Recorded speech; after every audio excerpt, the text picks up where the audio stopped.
The visual effects in Everything Everywhere All at Once, the latest film directed by Daniel Kahn and Daniel Scheidner, are plentiful and remarkable in the way they transfer Evelyn, aka Michonne, the film's everyday heroine, into a multiverse-hopping action star.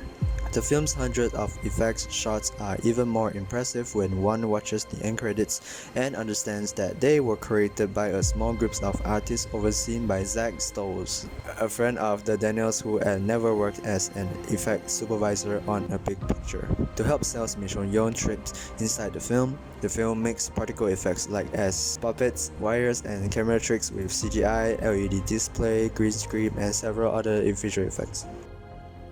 Compositing. Compositing is the process or method of integrating visual components from several sources into a single image, frequently to give the illusion that they are all part of the same scene. In this film, they chose to shoot their own B-roll in New York for when Evelyn is floating between universes. They wander around the city with a camera with an open shutter speed and angle to blur everything. They edited the tape and had Michelle act in slow motion as it was projected on LED display alongside her. They had Michelle sit in her office chair, which was actually in a wheelbarrow. Then they pushed her backwards very slowly, shooting in real time. A green screen wrapped around the entire thing, which was utilized to layer in the other effects and film to finish her flying. Then they speed up everything. They crank the shutter on the camera open and use a leaf blower to make her hair move fast.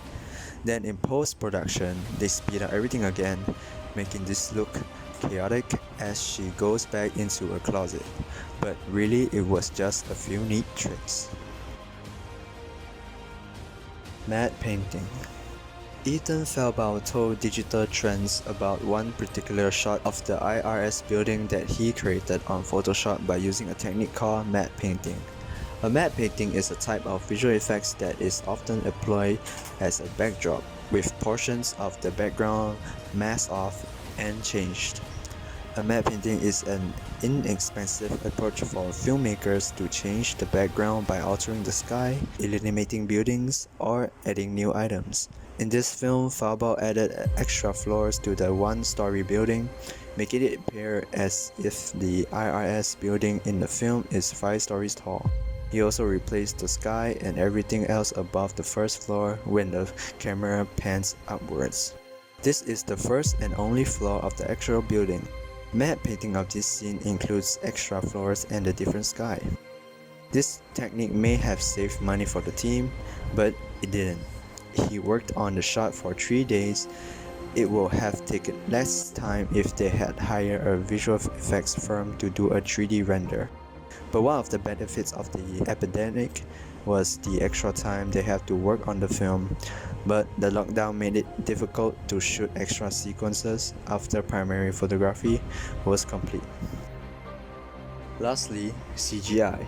Visual effects scenes may be dynamic or static and may be 2D, though the term CGI is most commonly used to refer to 3D computer graphics used for creating scenes or special effects in films and television.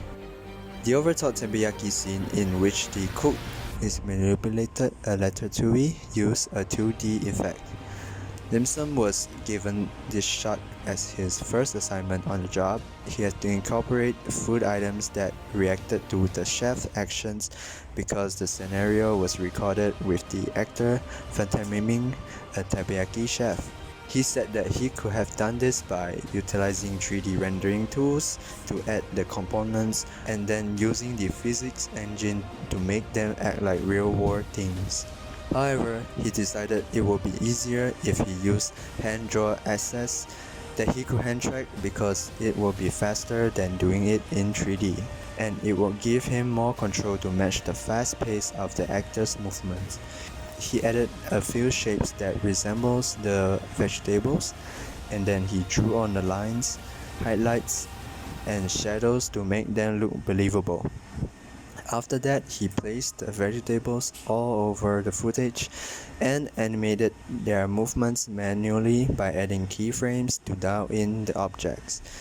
This allows him to time precisely when and where each object will be.